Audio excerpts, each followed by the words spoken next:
United States munitions stockpiles here have at the medium and the upper medium range have never been higher or better. Donald Trump ये कह रहे हैं कि जिस तरीके का मिशन हमारे पास है, चाहे वो लॉन्ग रेंज हो, मीडियम रेंज हो, इससे बेहतर हमारे पास पहले कभी नहीं था।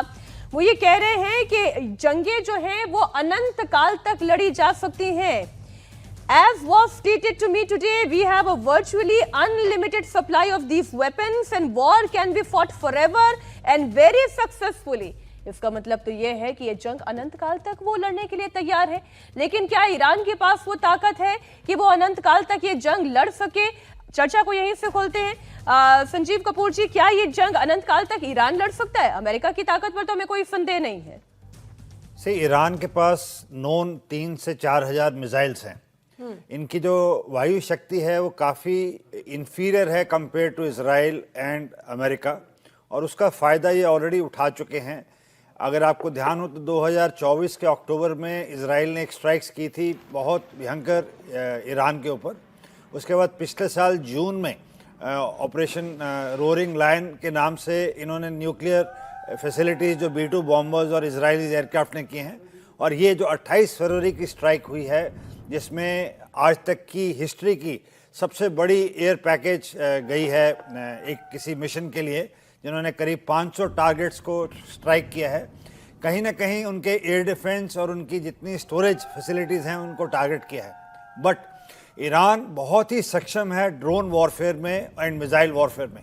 इस वक्त जैसा कि आप बता रहे थे, ज्योत्सना बता रही थी कि वो लो एंड अपने ड्रोन एंड मिसाइल्स यूज़ कर रहे हैं, और वो जितने अमेरिका के रडार्स हैं उनको टारगेट कर रहे हैं। और कुछ बहरीन में और बाकी गल्फ नेशंस में जितने इनके रडार्स हैं उनको क्षति पहुंचाई गई है, जो मैंने पढ़ा है।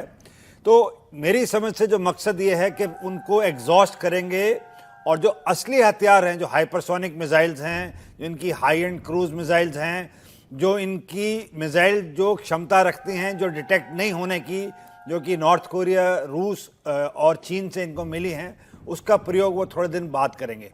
तो ये इन्होंने कहीं रखी हुई हैं और ये अपॉर्चुन टाइम का वेट कर रहे हैं।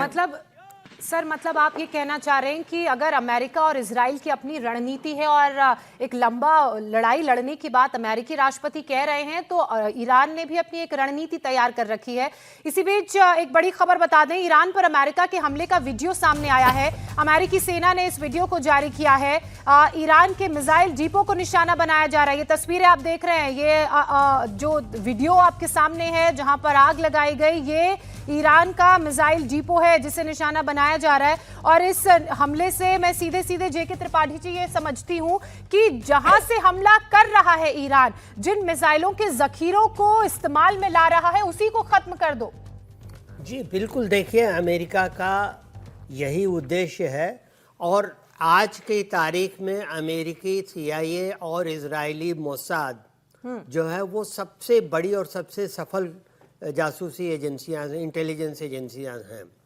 और उन्होंने इंफॉर्मेशन गैदरिंग रियल टाइम में जो की हुई है, उसके हिसाब से तो मेरे ख्याल से उनके पास ईरान के सारे भंडारों की लोकेशन है, तो वो ये करेंगे।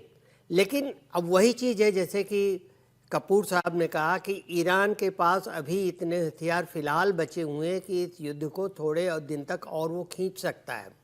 भले ही ट्रंप ये कह रहे हैं कि हमारे पास सबसे ज़्यादा और सबसे उन्नत किस्म के हथियार हैं, और यहाँ पर मैं कहूँगा कि फॉर ए चेंज ट्रंप साहब पहली बार सही बोल रहे हैं। तो उनके पास हथियार तो हैं, लेकिन वो क्या करेंगे? चिनूक ले आएँ या कुछ भी ले आएँ, रिफ्यूलिंग कराएँ, जैसा वो करें मिड एयर रिफ्यूलिंग कराएँगे।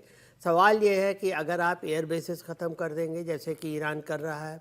दूसरी चीज़ ये है कि अगर आप अंततः अमेरिकी सैनिकों को उतारेंगे तो आपका ही नुकसान होगा, क्योंकि एक तो ये कि इतिहास बताता जहाँ जहाँ अमेरिकन सैनिकों के पद पड़े हैं वहाँ वहाँ अमेरिका हाथ जला के आया है। और उसके साथ ही ये भी कि ट्रंप को डोमेस्टिकली इतने ज़्यादा विरोध का सामना करना पड़ रहा है, क्योंकि ओबामा के टाइम से अमेरिकी जनता यही कहती आ रही है कि we do not want to bring our Israeli soldiers with in body किसी और देश में वो लड़ने के लिए नहीं भेजना चाहते, वो ये नुकसान नहीं उठाना चाहते।